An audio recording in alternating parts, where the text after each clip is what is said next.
dipersembahkan oleh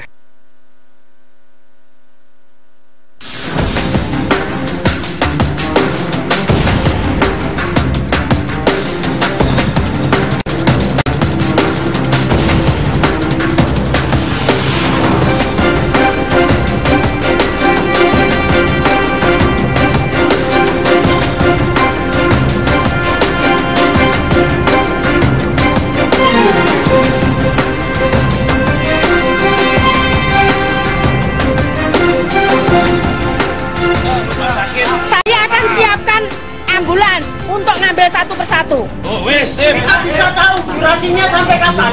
Nah, besok kan pasti ada pasien yang datang. Hari ini saya ke sana.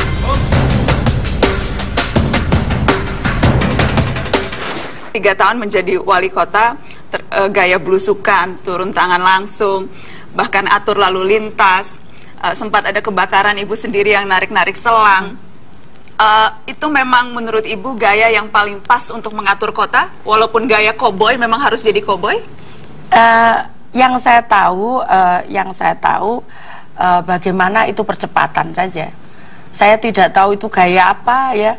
Pokoknya itu percepatan saja supaya segera clear, karena masalahnya banyak sekali gitu.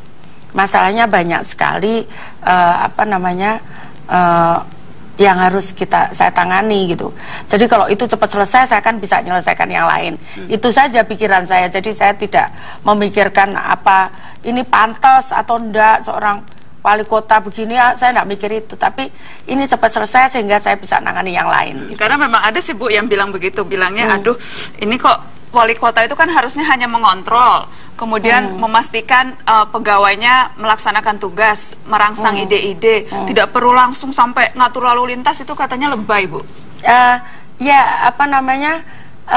Bukti kenapa saya turun itu cepat sekali. Begitu saya tangani, pernah suatu saat saya ke Jakarta. Nah itu saya macet di jalan. Saya sebelumnya pengen lihat di bawah karena saat itu hujan, saya pengen ngontrol saluran, tapi tiba-tiba supir saya melewatkan saya di tol. Nah ternyata di tol itu macet.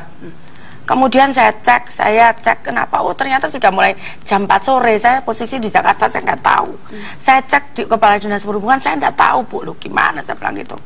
Akhirnya saya berpikir, sudah kamu ke sana, Satpol ke sana, Linmas ke sana, semua yang mau masuk ke tol arahkan ke pusat kota, saya sampaikan begitu. Kamu posisi di sana, jadi kamu tidak boleh ada kendaraan masuk nambah beban di tol. Semua lewat tengah kota, saya sampaikan begitu. Nah, terus terus saya berpikir di situ juga, kalau saya ada di mobil ini dengan kondisi macet di tol, saya nggak bisa apa-apa. Akhirnya saya ngomong, kamu Febri sama ajudan saya, kita turun, kita jalan kaki. Bu jauh, nggak apa-apa sudah. Tapi saya berpikir bukan di pintu tol saya akan keluar, tapi saya berpikir nanti saya akan naik jembatan. Biasanya kan ada jembatan penyeberangan jalan itu. Saya naik ke situ gitu. Terus habis itu betul, Feb, maksud saya aku naik ke situ. Itu terus, Bu gimana? Cobaan dulu. Kalau kamu bisa naik, aku juga bisa naik. Dia nyoba naik ke atas. Terus saya oh ya aku bisa. Bisa Bu, oke saya naik.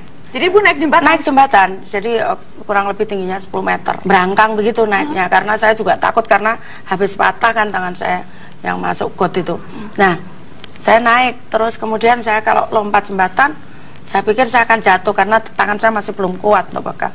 Akhirnya saya merobot. Begitu saya tengah gini ada mobilnya polisi patroli itu. Kaget dia, lu kok Bu Risma gitu ya. Terus saya stop gini, Pak tolong antar saya. Jadi saya naik mobil itu, mobil patroli yang bukaan itu. setelah manjat 10 meter terus naik patroli. Iya, Pak tolong antar. Kemana Bu? Tolong carikan sampai ketemu taksi. Terus tadi kan saya sudah merintahkan Linmas di sini, Satpol di sini, di sub di sini. Saya ngomong saya posisi di sana. Oke, saya cegat di situ. Kurang lebih saya nyampe situ jam 11:30. Jam 12 supir saya sudah kembali ke tempat saya, sudah jemput saya.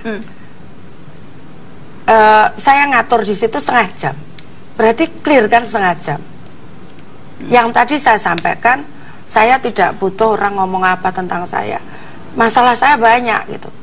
Kalau saya tidak cepat selesai, berapa kerugian orang dapat dari macet itu? Warga saya jadi stres kayak gitu kan. Nah, kenapa saya tidak butuh orang mau ngomong apa tentang saya, tidak butuh. Tidak butuh, tidak peduli. Saya tidak peduli karena saya bertanggung jawab di hadapan Tuhan. Gitu. Kita ada cuplikan tayangan ketika Ibu juga marah-marah di pasar, Bu. Saya ingin pemirsa melihat dan nanti saya minta konfirmasi apakah memang gaya Ibu Risma tuh senangnya marah-marah seperti itu. Kita lihat sama-sama, Bu.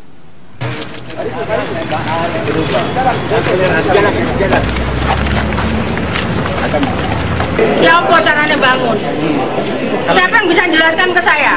Kalau saya ngomong sudah salah ini. Ayo, sudah. Bongkar, kalau tidak dibongkar, tak berhentikan. Tepuk tangan. Kalau tidak dibongkar, diberhentikan. Itu Ibu marahin siapa, Ibu, itu? Ada investor. Jadi ya memang salah digambar di perencanaannya. Dia bangunnya tidak sesuai gambar perencanaan gitu. Ibu selalu sangat detail memeriksa setiap proyek seperti itu, mengecek, mengontrol langsung dan marah-marah kalau itu tidak sesuai perencanaan? Iya. Nggak capek, Bu? Itu tadi saya bilang kan, saya ke porsi saya segini. Kalau saya ditambahi lagi, saya nggak bisa. Maksudnya porsi saya mengerjakan tugas itu seperti ini, yaitu bagian dari tanggung jawab saya gitu. Nah, capek atau tidak itu tergantung tergantung saya akan merasa senang, saya akan merasa puas kalau itu pekerjaan itu bisa berjalan dengan baik. Itulah kepuasan saya gitu. Jadi dan itu akan membuat saya tidak capek gitu, menjadi saya tambah semangat begitu.